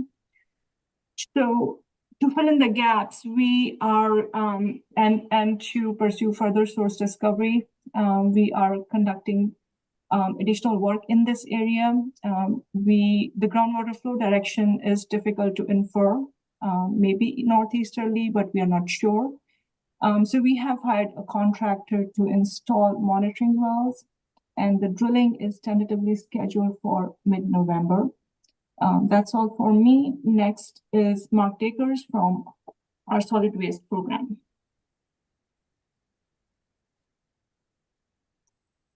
Hi, my name is Mark Dakers. Thank you, NAPFREET. I'll give a presentation on the solid waste program, how it compares with the MCP program and assessment of PFAS at the Nantucket landfill. Solid waste facilities are regulated by two sets of regulations. First set is the site assignment regulations, which list the siting requirements for solid waste facilities such as landfills, combustion facilities, and transfer stations. The second set of regulations is the regulations 310 CMR 19, which is designed to protect public health, safety, and the environment by regulating the storage, transfer, and disposal and reuse of solid waste in Massachusetts. They provide standards and requirements for construction and operation of solid waste facilities. And they also have specific requirements for the assessment and closure of landfills, which I'll discuss a little bit more tonight. Mass DEP solid waste program provides direct oversight of all solid waste landfill assessments. Each phase of the landfill assessment requires Mass DEP approval. This differs from the Massachusetts contingency plan approach, which is a semi-privatized program, which uses licensed sites professionals. Opinions rather than prior approval from Mass DEP. Both the solid waste program and the Mass contingency plan have advantages and disadvantages. Neither approach is better. There are different solutions for different types of facilities. The Mass DEP solid waste regulations governing landfill assessment utilizes many of the Massachusetts contingency plan standards governing cleanup and follows a similar phased approach. The landfill assessment process is broken into 4 stages.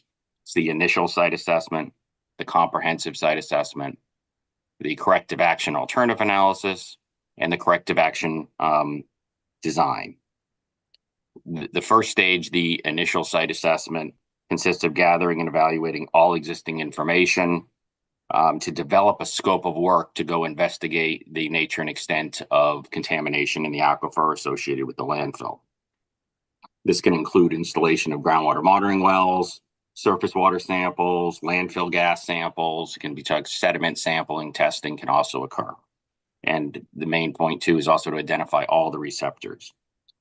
Once that work has been completed, they submitted a comprehensive site assessment, which looks at the local hydrogeology, looks at groundwater flow direction, and the associated limits of the impact on the landfill and the environment, and characterizes the nature and extent of the risk. Third stage in the assessment and the closure is the corrective action alternative analysis. It involves an evaluation of corrective actions to address the impacts from the landfill to the environment. All landfills have what we call a standard corrective action, which is called a landfill final cover system, or CAP. And and Mass DEP requires all landfills at a minimum apply this final cover system, but we evaluate to see what additional risks, use some of the MCP cleanup standards once you get beyond the limits of the landfill, and then require the owner of the site to evaluate other remedial actions. The fourth stage is the corrective action design, which is actually the final design plans for the final cover system and any other remedial action that is needed. Most landfills, this includes a final cover system to reduce rainwater percolating through the waste. We call that leachate, and it's to control the gas, control the stormwater, and ultimately isolate the waste from the environment.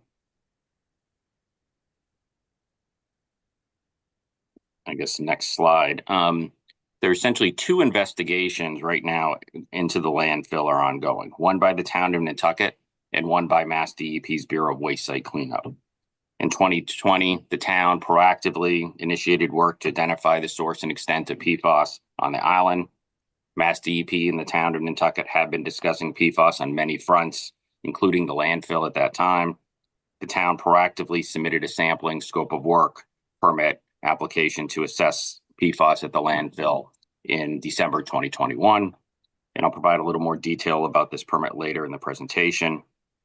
Mass DEP's Bureau of Waste Site Cleanup initiated sampling of residential wells west of Long Pond and over half-mile west of the landfill in May 2024. 6 private wells were sampled. PFAS was not detected in 4 of the wells. 2 of the wells had PFAS less than 20 nanograms per liter, the current standard. Additional sampling is planned near the landfill and the Nantucket Road Fire Station. And at this time, it cannot be concluded that the landfill is the source of PFAS in the private wells. But there's additional assessment that Mass DEP is undertaking.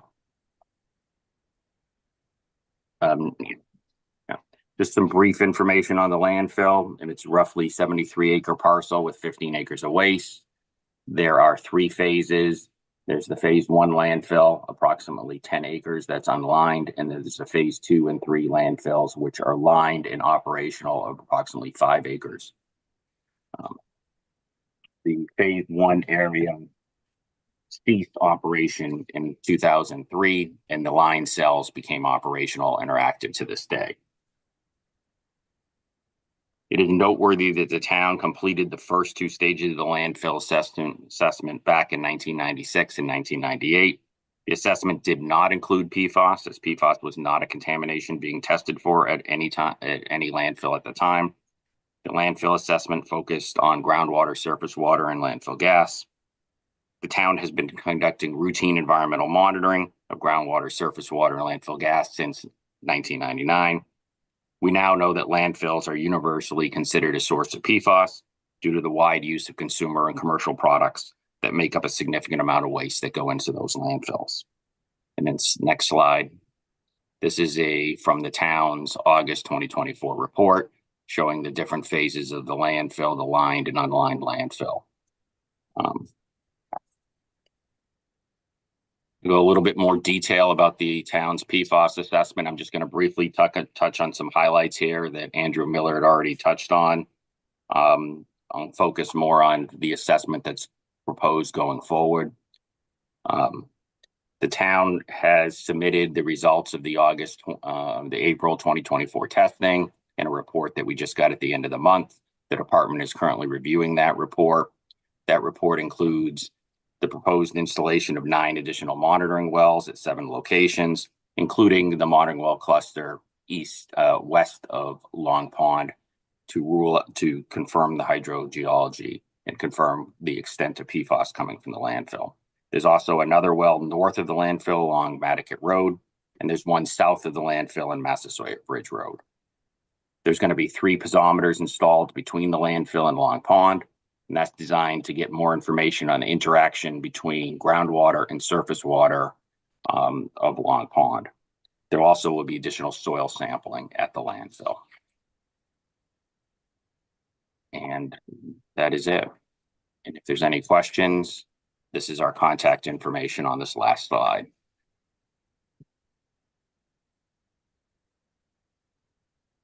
Before we move on, I'd like to just point out a few things that, the town, was proactive in starting the PFAS work at the landfill. At many of the landfills in the region, we actually have to send a letter to them requesting that they submit a scope of work for PFAS monitoring. If they haven't started it already, and the town did that before we had to send the letter. We appreciate the extension of the water line. It was an area where there were many private wells that were above what we consider an imminent hazard under the Massachusetts contingency plan. And imminent hazard is greater than 90. And how many did we have out there in that Pete, that were greater than 90? I believe there were 11. Which is a significant amount. And then one more thing, early on in the presentation that the town was giving, I think it was Greg was talking about the wastewater sampling out in Surfside. We didn't present anything on wastewater tonight from the state's point of view because we're still working on how to deal with that issue. But here's another example of the town going out and looking at what they have in that situation, which we're going to get there. And I think Nantucket's a little ahead of the game with that. So we really appreciate the work that the town of Nantucket's been doing with relative to PFAS. Great, thank you. Again, certainly we have some resident questions that align with some of what was just presented, but want to open the floor for any follow-up questions from the Select Board, Board of Health, or other panelists. And I see that Meredith, you have your hand raised. I just had 2 quick. One was, Angela, will we be able to see that report about the airport? Is that something that will be, I guess, easily available? Because when this all started back in 2020, the town, when they tested the homes on Matacasham Valley Road, all of that information was sort of buried on a website and not readily available. So I would love to be able to see that since I live near the airport and had contaminated water due to the airport. Not only will it be uploaded, but we also send the letter to the Board of Health and the Board of Selectmen. So amazing, thank you. And my other comment was just, I appreciate that Mr. Martin said how that we're doing pretty well and that the numbers are very low, but I am a little concerned when I hear that because we do have a sole source aquifer and we can't get water anywhere else. So like we can't go to the next town and tap into their water supply. This is all we have. And right. I think that it has shown that there are areas of it that are definitely contaminated. I'm shocked by those numbers by the airport. So I feel like I'm glad that we're ahead of the game because I feel like we really do have to protect our water supply because it's otherwise we would all have to leave if we don't have water. Absolutely. And we're not, we're working on the site or source discovery on the Tom's Way area, not just as an academic thing. If we can identify what the source is, then you can start addressing and reducing the PFAS contamination at the source area. It's going to have long-term effects, positive effects on the PFAS issue in the town of Nantucket as we move forward. And if we can identify other sources and deal with them, the same thing's going to happen. So I think we are looking at it from a long-term point of view. Luckily, the public water supply wells, contamination is pretty low, but there are some PFAS in some of those wells, and that has to be kept in mind as we move forward. But if we can find those sources and start to deal with that, I think we'd be in better shape. Thank you so much for all of your information, all of you. Great. Matt, I see your hand is up at this point. Yeah, hi. Yeah, I was thinking about the wells, and my understanding is PFAS is cumulative, that, you know, a little bit of it stays in you and then a little bit more. And so if we start blending water from, you know, wells that have none with a well or two that has it, eventually, if we don't find the source, eventually, is that, you know, do we end up having to filter it or do something different? You know, and what would you suggest? Do we do some sort of technological study or cost benefit analysis or technological assessment or something else to know what our right path is? You know, if one well has it and then another one has it, do you have any recommendations on how the town should be viewing that, since I believe it is cumulative? The PFAS MCL is based on the fact that we know we're getting PFAS from other sources as well. And so I think it assumes that 20% of our PFAS exposure is through drinking water. And it's, you know, when they come up with the numbers, pretty conservative to be protective. And the blending is, you know, as long as we're below the MCL when we go into distribution, we should be in good shape. And there's many towns in the Commonwealth that utilize blending to reduce their PFAS concentrations. In some cases, it might be a short-term fix, and they put treatment on down the road. But other cases, it could be a more long-term fix. The goal is to be below the MCL. Right now, we're well below the 20 MCL for Massachusetts. And we'd even, you know, the public water supplies in Nantucket would even make the grade with the new, more conservative EPA MCL. Great, thank you. Mark, I see your hand up as well. Yeah, I just wanted to comment quickly for Matt.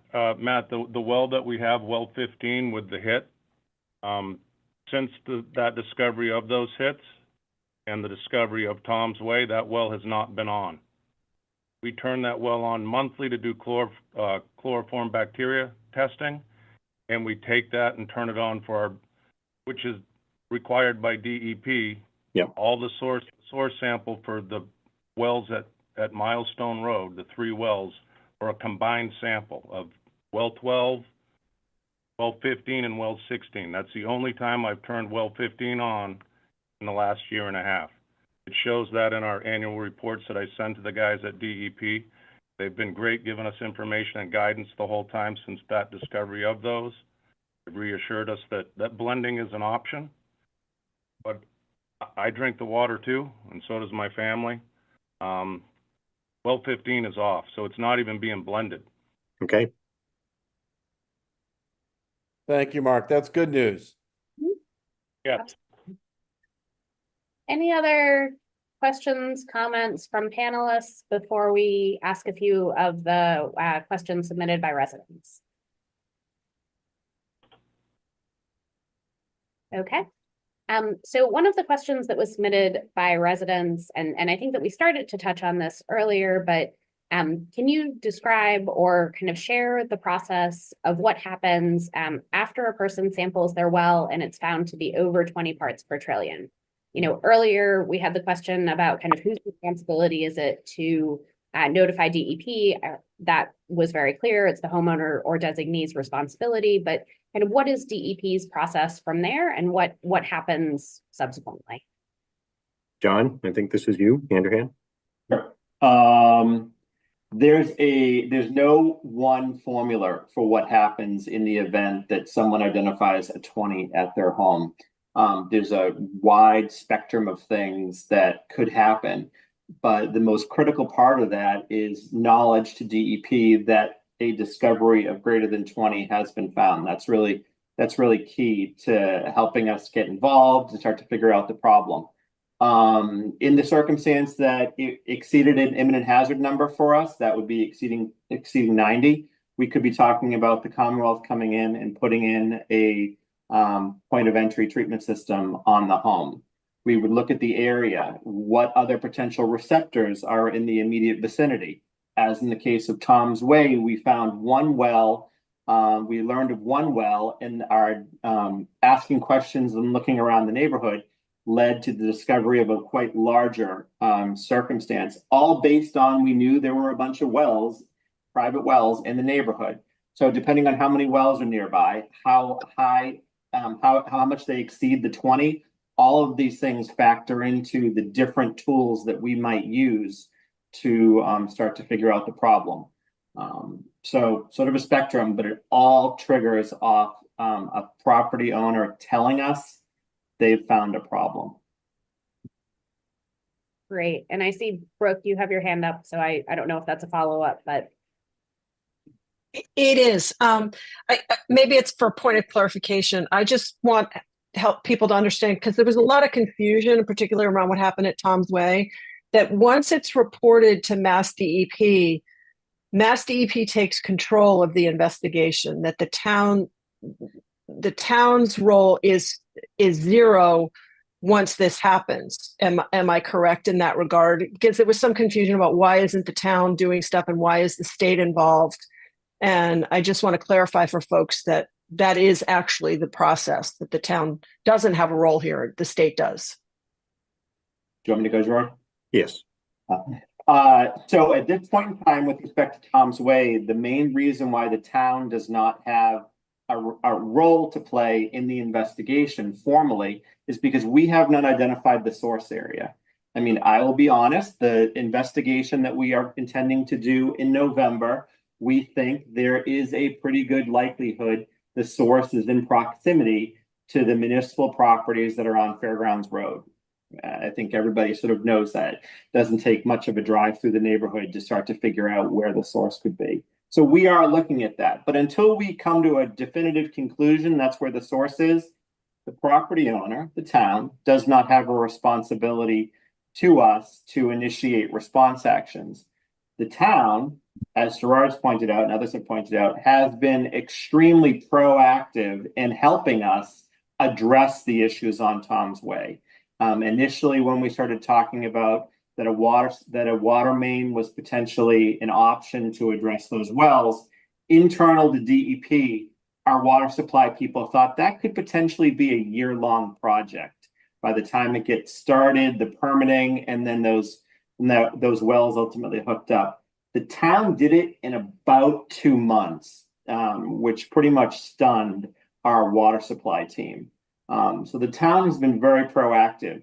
The areas that we are looking to assess come this November, they're all on either property that's technically the town owns or along right-of-ways that the town controls of the public streets. And the town has been very accommodating to us and giving us access and working with us, ensuring that utilities are being, dig safed and marked out. So we have a great relationship with the town. In the event we discover that there is a source area on property the town owns, the conversation becomes different, and the town would then take the lead in doing additional assessment and any additional remediation. But we haven't hit that point yet. Yeah, I guess I completely understand and agree with that if there's a responsibility on the part of the town, for sure, we would be accepting of that responsibility. My point was really more like once the first well tests positive, then it's Mass DEP that does follow-up testing, interviews in the neighborhood, knocking on doors. The town doesn't have a role in the investigation until we're identified as a property owner that has some sort of responsibility. That was kind of more my point, because there was just confusion about the process. Yeah, we take the lead, and in a lot of these circumstances, not just Nantucket, but anywhere, when we need to go into neighborhoods and talk to homeowners and get permission to talk to them about sampling wells, quite often the boards of health are very helpful in us engaging those conversations with neighbors. So we would anticipate that although in circumstances of a new notification, a new scenario somewhere in Nantucket, we would be taking the lead on that. There would be good communication with Town Hall on how that's going and where Town Hall could potentially help us move the ball. And just to reiterate, the town was not required to put in the water line at Tom's Way. It was something that was incredibly helpful, as John mentioned, really quick, and it, quicker than the usual installation of a water line, but even quicker than us getting out there and putting 11-point entry systems on these wells. Just the logistics being on Nantucket makes it difficult for us. So that was a big win, I think, for the neighborhood. Great. Any other questions? I've got a couple more resident questions, but I do want to make sure that there's no more follow-up on that. Okay. The next question that was submitted in advance was, will DEP in the town of Nantucket publish the discovery investigation results? If they're not made public, will they be shared with the owners or stakeholders of the property? John, why don't you keep going? Yeah, sure. It's on me. Yeah, we are initially, we are hoping that our assessment and our wells are installed early November. We have results in the weeks following, and that we hopefully will have a preliminary report on what we have discovered towards the end of the year. That's our thought. We will be sharing that with, we will be putting that on our website. We will be sharing that with anybody who's interested. We can email it to people. We will be giving a copy of it to the Board of Health, to the Board of Selectmen. So you'll be able to get that report from them. So there'll be many avenues that people will be able to get that report. And as I said, we're crossing fingers and hoping that we should have something sort of written by the first of the year. That's my hope. Great, thank you. Any other questions from panelists, Select Board, Board of Health, before we move on to the next couple of presentations? And while you all think about it, again, I just want to recognize, in the interest of time, if members of the public have follow-up questions that we're not able to get to tonight, I know that we have not been able to answer all 40 of the questions that were submitted ahead of time, and my guess is that new questions have been generated. We would really encourage you all to submit them to the PFAS@nantucketmass.gov email, certainly by the end of the week, to be included for written responses. So any other questions at this point? Okay, I haven't seen anyone come off of mute.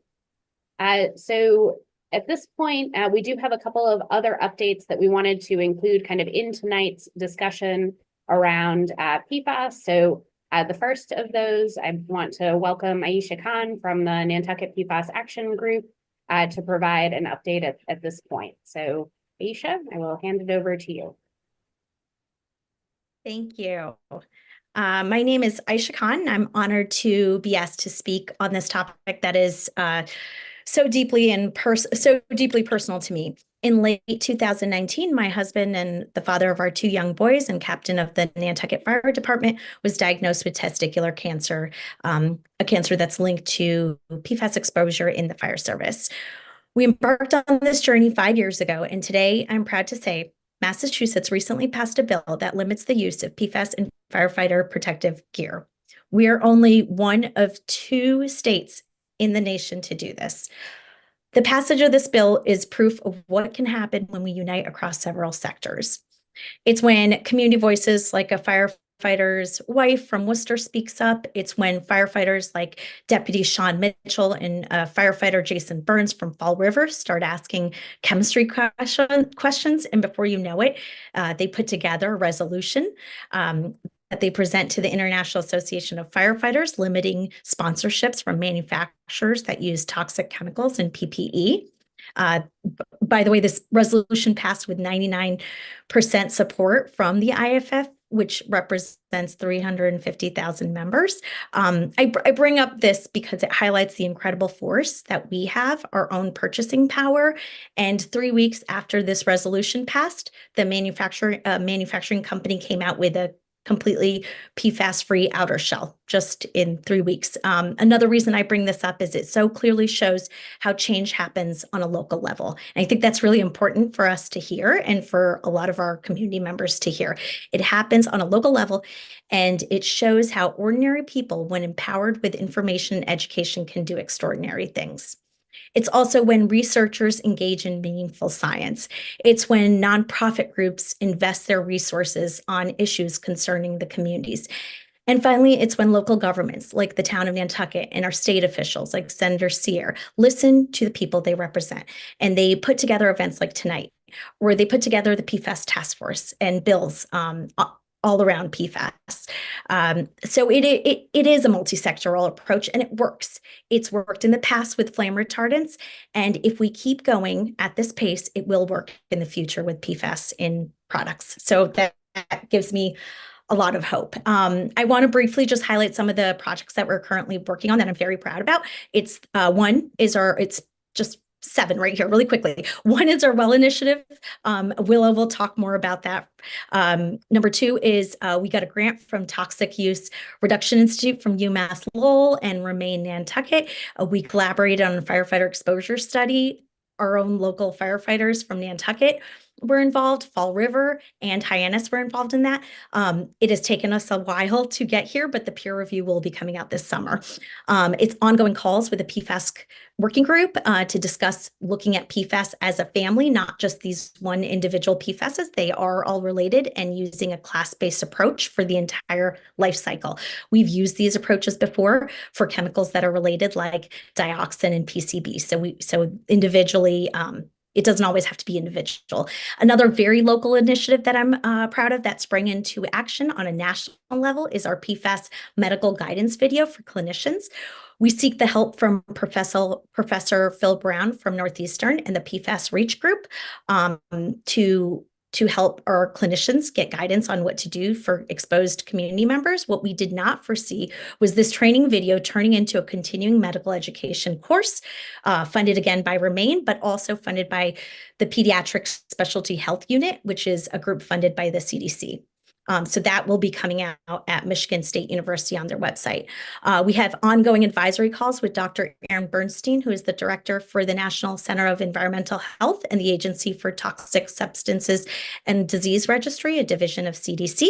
We also were co-chair for Workers' Rights and Protection Panel at the National PFAS Conference. This conference takes place every other year with goals of bringing together communities, nonprofits, lawyers, regulatory agencies, and politicians to tackle issues together. We're currently uploading the conference onto their website. I will also put a link from our website onto it. Anyone interested in learning more about PFAS and the most up-to-date science, I would highly recommend taking a look when it had speakers from CDC, EPA, United Nations, the White House Council on Environmental Quality, the Deputy Assistant to the President, and Deputy Climate Advisor. It was phenomenal.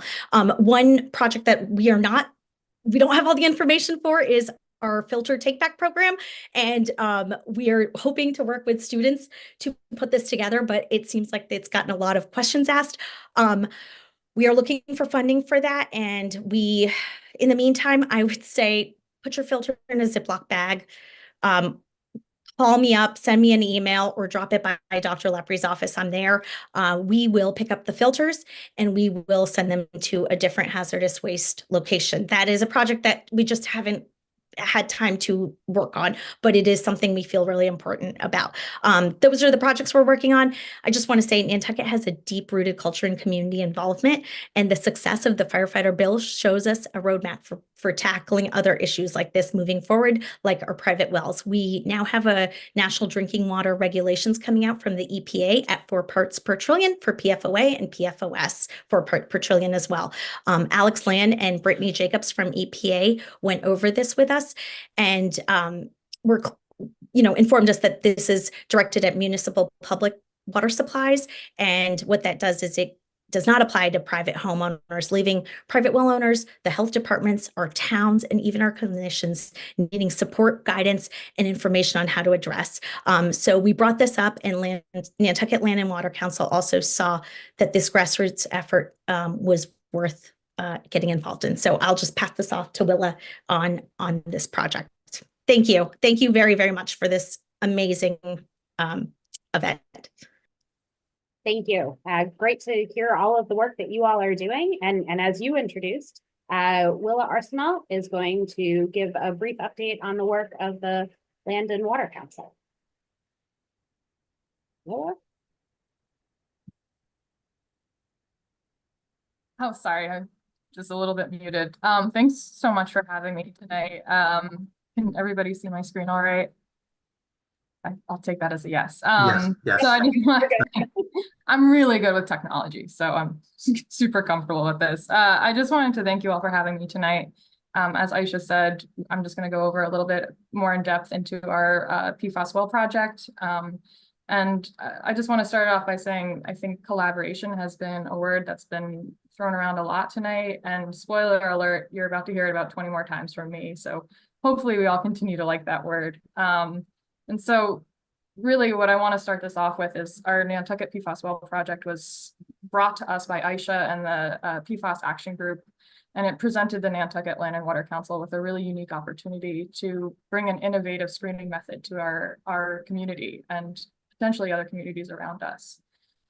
This collaboration, this multi-sectoral approach has been really invaluable in moving our efforts forward. And like Aisha said, it represents the kind of grassroots efforts that are so key to success in this field. The Nantucket PFAS Action Group brought the idea of this potentially helpful screening method, which is known as proton-induced gamma emission, or PIGGY, which is a really cute name for a very high-level piece of technology, to the Nantucket Land and Water Council.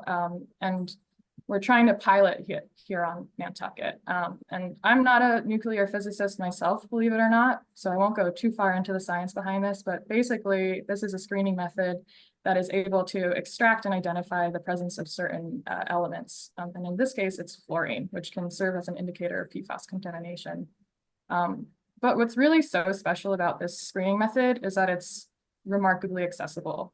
It's a $35 kit, and it's remarkably easy to administer. And it also does not require immediate processing. And when you live on an island and shipment is really at the whim of weather, that's a hugely important factor.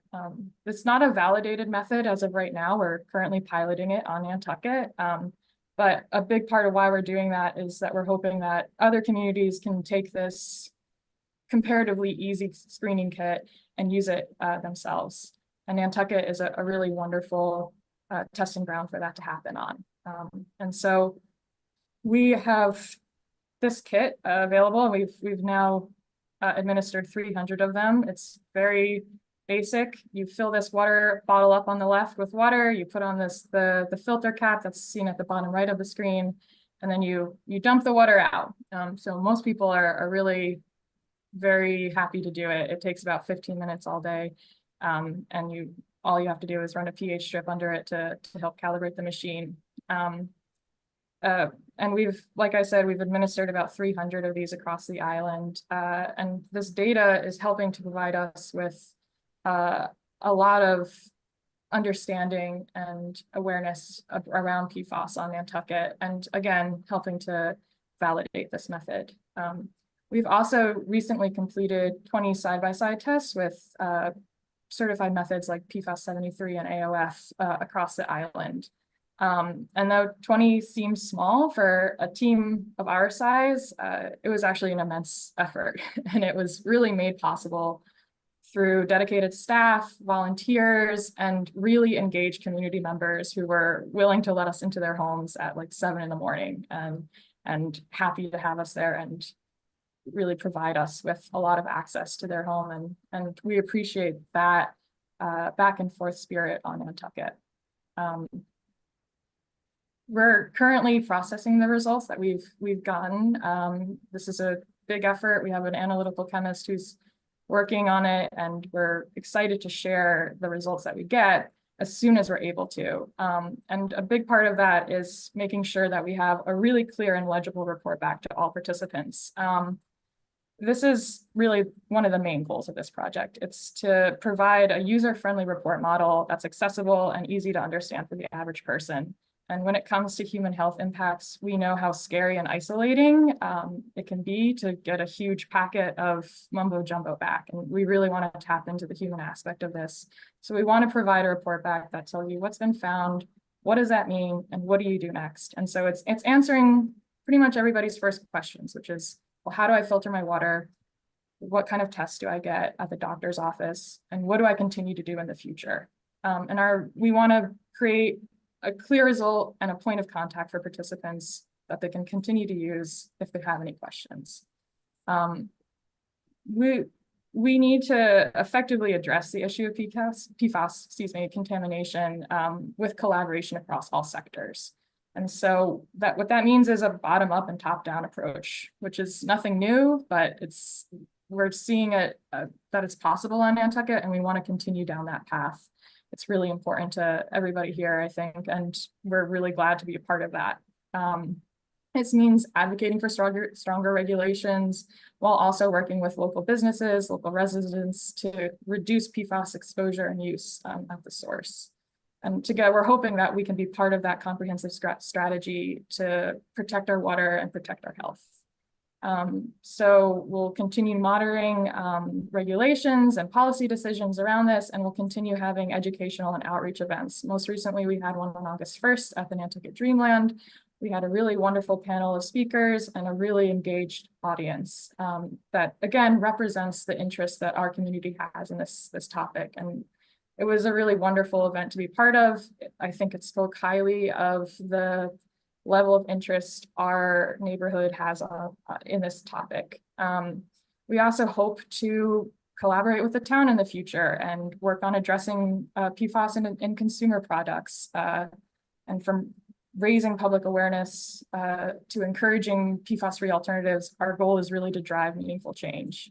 And I know it's getting late, so I just want to leave you with the idea that by partnering with each other, with local businesses, policymakers, residences, I think that we can have a really meaningful and long-term impact on the use of PFAS on our island. So thank you all for having me again tonight. Thank you. And certainly appreciate how everybody tonight has kind of highlighted the need for collaboration and moving forward to address PFAS issues. We are coming to the close of the 2-hour session. Certainly 2 hours flies by when you have so much to talk about. So lots of good conversation.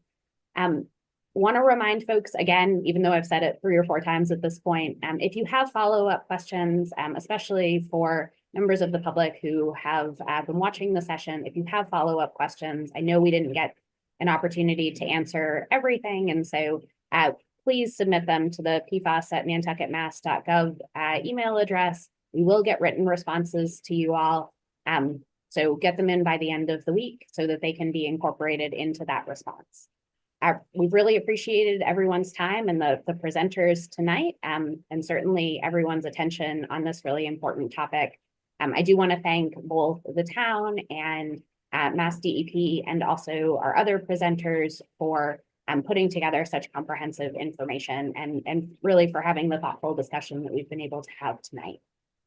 So unless there are any other comments, I will hand it back to Libby to wrap up and do any closing activities. Thanks. I'm not quite sure if there's anything else to say. We did want to run by DEP one quick thing. Are any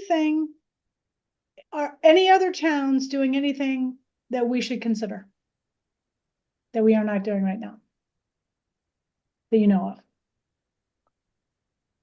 of? Off my head, I can't think of anything. Anyone else on DEP team?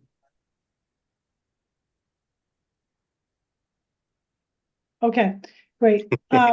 Thank you all. I didn't want to keep going on, but we really want to sincerely thank DEP for coming on to this meeting. As I indicated beforehand, it is rather monumental to get a lot of state officials together like this, and I know you don't do it for a lot of other towns or really any. But we really appreciate it, and we consider you our partner in all of this and look forward to continue working with you. So thank you very, very much for coming on to this. And thank you to the town staff who worked really hard to organize this. Much appreciated, Greg and Chuck and John and everybody else who was involved. Much appreciated. Yeah, and thank you. Sorry, Brooke, go ahead. No, I want to reiterate on behalf of the select board and other town leaders, our appreciation too for this pretty unprecedented opportunity for us to hear from different areas of DEP on different things that intersect with PFAS. And I think that is the thing that Aisha pointed out that you know, and everybody really about this is everywhere and it's impacting things in many different ways in different areas of regulation around the state. And hearing all of your different inputs on the different places where PFAS affects our community has been incredibly informative. And I, for one, am very appreciative of you all taking the time tonight. And I'm reiterating what Libby said, but we really appreciate the partnership that we have with you and the work we're doing together to bring this issue forward and get to a place where we're dealing with it on behalf of the entire Commonwealth and the country, because cutting edge things happen both here on Nantucket and in Massachusetts and on a lot of things. So thanks to all of you for your work on this. A big regret is we're not out there in this beautiful weather. Well, yeah, I'm sorry. We get to be here. Yes. All right. If there's nothing else, I think we have to go through the formalities of, I would accept a motion from the select board to end our meeting, to adjourn our meeting. Is there a motion? Madam Chair. Okay. Second? Second, Madam Chair.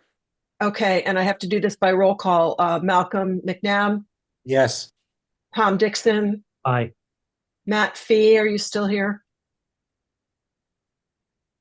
May or may not be here. The chair. Anyway, we have a quorum, so I vote aye. And do you still have a quorum, Malcolm, to adjourn the Board We'll of Health? see. Do I have a motion to adjourn? Motion to adjourn. We have a motion from Meredith. Do I hear a second? And Gary? you were muted, so we didn't hear you, Ann Smith. Gary or Ann? Sorry, that was my motion. Yeah. A second by Ann. All in favor, I roll call. Meredith Lepre, Aye. Ann Smith, Yes. Carrie McKenna. Okay, and I say aye, so we have three. We're adjourned. Okay. Thanks again, everybody. Have a good evening. Good night. Great. Thank you all. Thank you.